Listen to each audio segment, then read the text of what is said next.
The crowd was on its feet, the band blaring pomp and circumstance when my phone buzzed with a message that turned the sunshine cold. Rows of blue and maize robes swayed as we shifted forward, a sea of mortarboards catching the light. Somewhere high in the bleachers, I knew my parents were watching, or at least sitting there out of obligation. Aaron's words from sophomore year crept back, uninvited.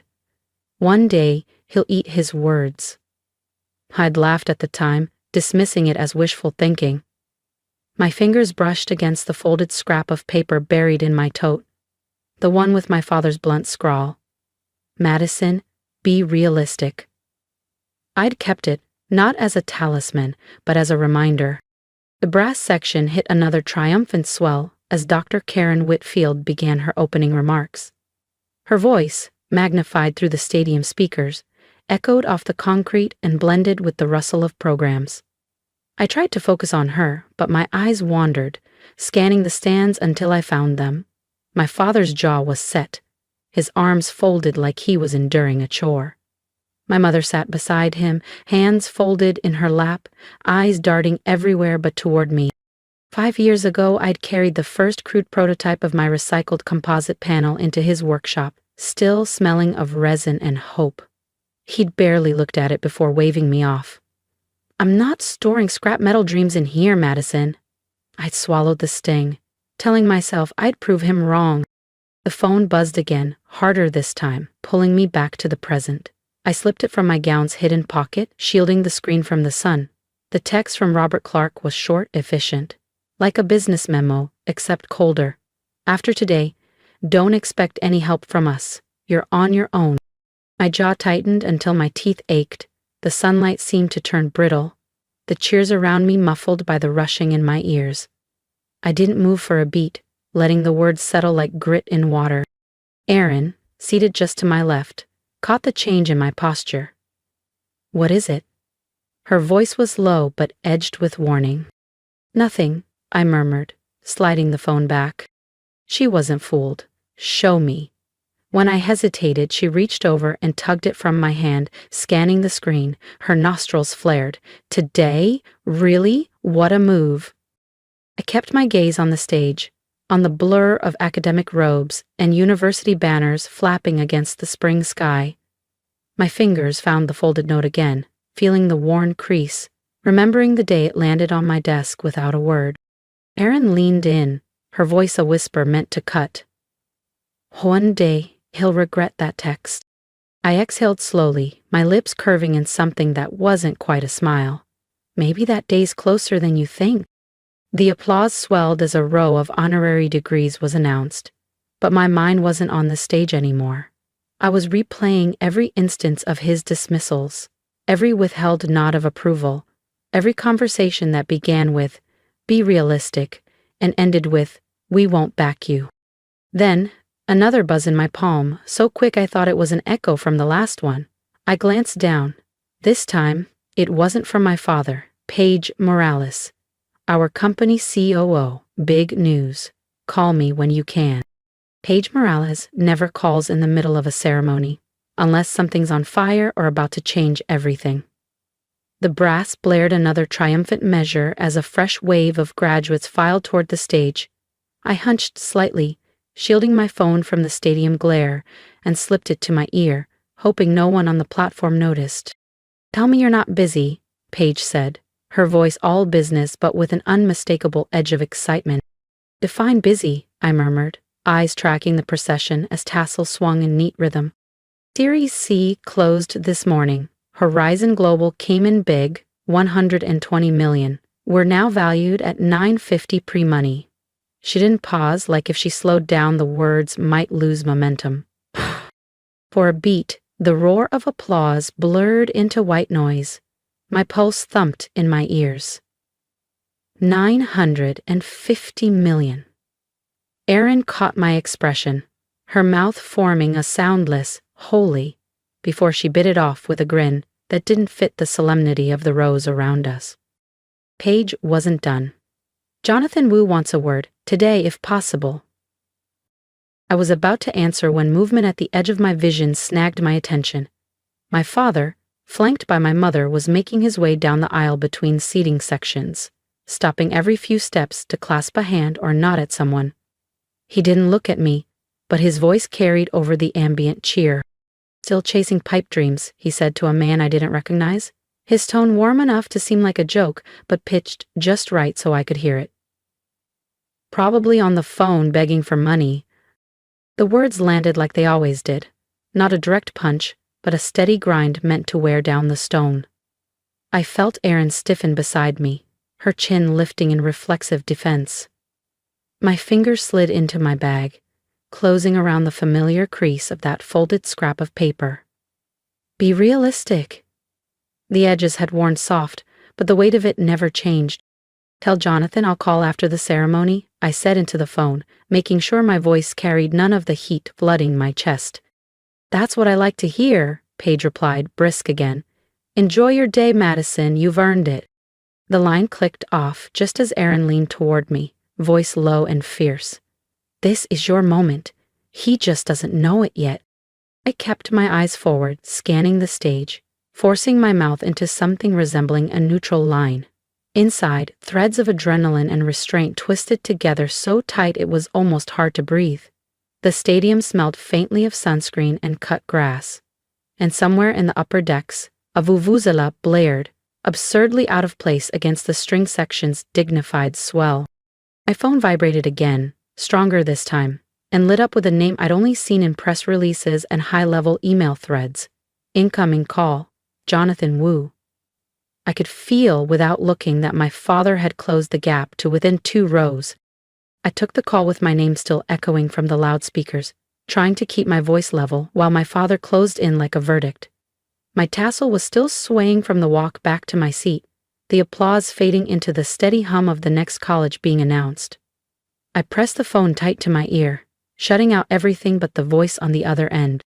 "Congratulations, Madison," Jonathan Wu said, each syllable crisp and deliberate. "You're everywhere. Bloomberg, TechCrunch, Forbes. Embargo lifted 2 minutes ago." I glanced at the scoreboard screens towering above the stands. The sun glared against them, but I could imagine the headlines scrolling in real time, my name threaded through all 3. A thin current of satisfaction worked its way through my ribs. Jonathan's tone sharpened, businesslike. "Horizon's committed to a 10-year partnership. Capital expenditure for 2 plants, starting immediately. A 3rd facility is contingent on EPA fast-track approvals. Signals are already positive. 2 plants. 10 years. I let the number settle in the air between us, feeling the weight of them. Erin, 2 seats down, angled her head just enough to catch my eye. Her gaze was a question I didn't answer. Jonathan went on. "I'd like you at next week's press conference, and I need you in Detroit this afternoon for a site visit." "Detroit?" My grip on the phone tightened. I could see the edge of the symbolic note in my bag, folded over itself so many times it felt like a stone. A flashback unspooled, uninvited. 2 years ago, our dining table. My father, coffee cup in hand, shaking his head. "Horizon are predators. We don't invite them to pick apart our books." The meeting had been exploratory, an idea to retrofit his asphalt line, but he'd killed it in 1 sentence. I'd sat there, watching the chance evaporate.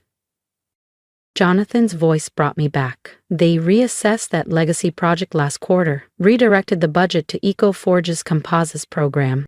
As the words slid under my skin and stayed there. 2 rows up, my father's profile was etched against the bleachers.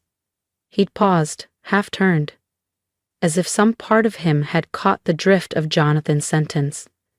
Erin's eyebrows climbed in silent emphasis.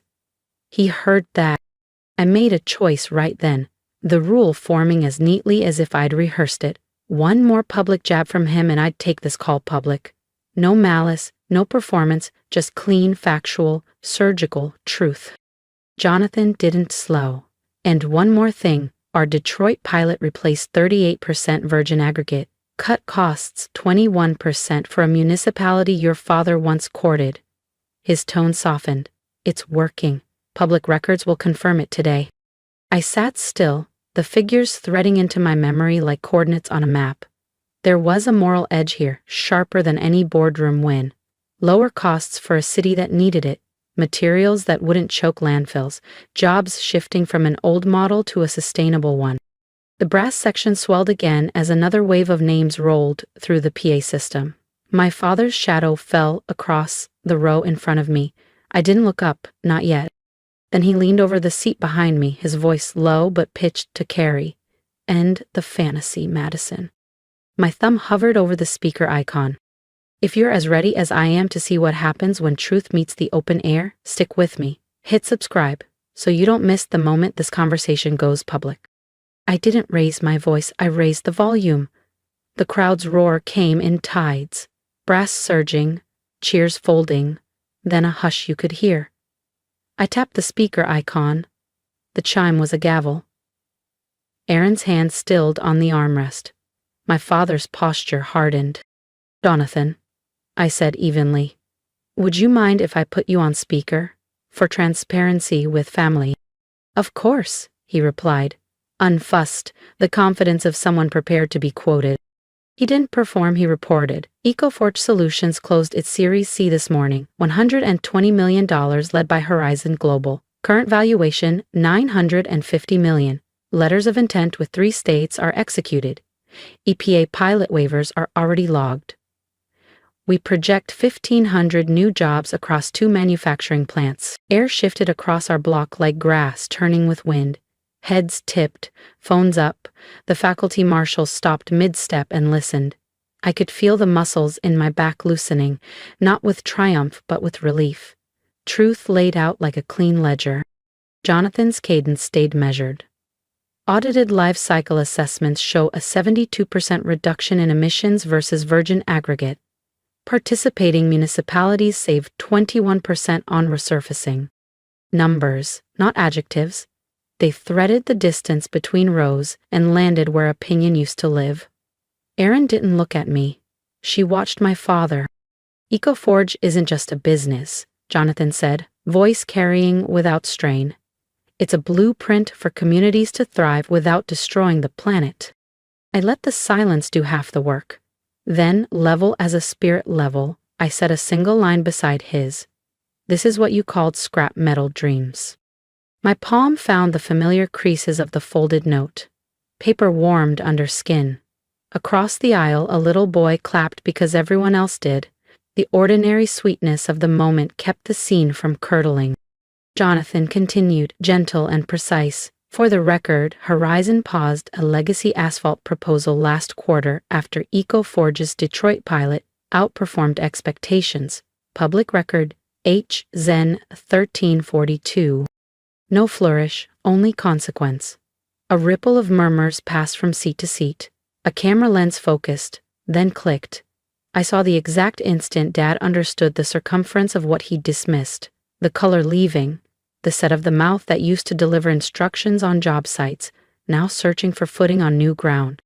Applause started at the edge, uncertain, then gathered itself and moved inward. The marshal gave me a small nod, the kind you give a student who finally answers the theorem cleanly on the board. I didn't smile. I kept breathing. All morning I had swallowed the metallic taste of being misjudged. Now data rinsed it away. No gloating, no raise of the chin. Only the steadying feel of a load transferred to the beam designed to bear it. Around us, the band slid into a quieter figure. Sky-washed light spilled over mortarboards like water over slate. I thought about the workers who would clock into those plants, about procurement officers who would sign for materials that cost less and harm less, about streets that would hold in August heat without chewing themselves to gravel. Small changes, multiplied. Erin finally glanced at me, not to celebrate, just to check the seal on the moment. I nodded once. She turned her eyes back to my father. He stood still, as if motion might break something fragile. My mother's hand found his wrist. Her thumb drew 1, 2 small arcs, a private metronome. Jonathan, I said. Thank you. My voice surprised me with how calm it sounded. Congratulations, Madison, he said. We'll see you soon. The line stayed open, ambient crowd noise sifting through like wind in the reeds. I didn't feel it. I didn't apologize. Nearby cameras blinked. I had raised the volume, the rest could arrive on its own. Robert, horse, we need to talk. Now. I end the call, slip the folded note into my palm, and stand. We stepped out of the noise and into the shade. 3 people carrying years of words unsaid. The air under the oak was cooler, calmer. The crowd's roar now a distant shimmer of sound. Leaves whispered overhead, their shadows shifting across the grass. My fingers tightened around the folded note, its creases pressing into my palm. Robert didn't circle the point. I was wrong, he said, voice low and uneven. Not just a little. Completely. I let the silence stretch before I answered. Wrong about what, exactly? His gaze didn't waver. About you. About your work.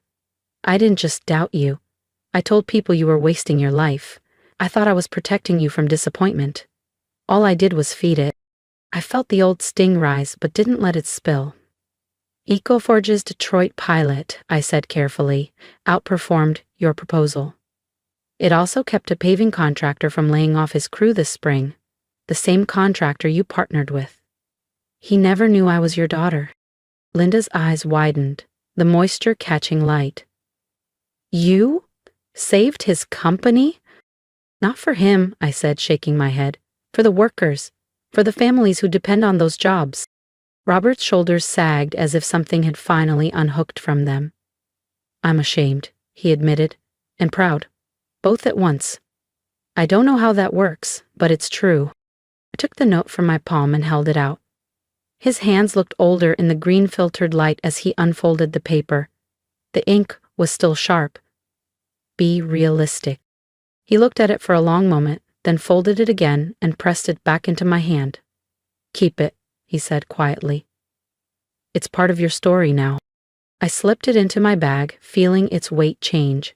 No longer an anchor, but a marker. I never needed saving, I said, steady. But somehow, I ended up saving you. He didn't deny it. His mouth tightened in something between a smile and surrender. Linda's hand rested lightly on his arm, grounding him. A vibration cut through the stillness. I pulled out my phone, an email from the White House Office of Science and Technology Policy. An invitation to join the National Sustainable Infrastructure Advisory Council. A second buzz. Aaron's text. Game's not over. The leaves above shifted again, scattering sunlight over us in broken patterns, as if the day itself was moving on to the next chapter. If you've walked with me through this journey, from the roar of the stadium to the quiet under the oak, then you know how much it costs to stand my ground without raising my voice. I want to hear from you. Tell me if you think I handled it right, if my choice to let the truth speak for itself resonated with you. Share your own stories of proving someone wrong with action, not argument, and remember this. The note that once tried to limit you can become the proof of how far you've come, if you keep it. The waves of Lake Michigan lapped gently as I stood on the deck of my lakefront cottage, watching the sunrise streak the sky in gold. This house was my triumph. 15 years of grinding in tech, saving obsessively, and saying no when it hurt. I'm Julia Bennett, 41, and this place wasn't inherited or gifted. I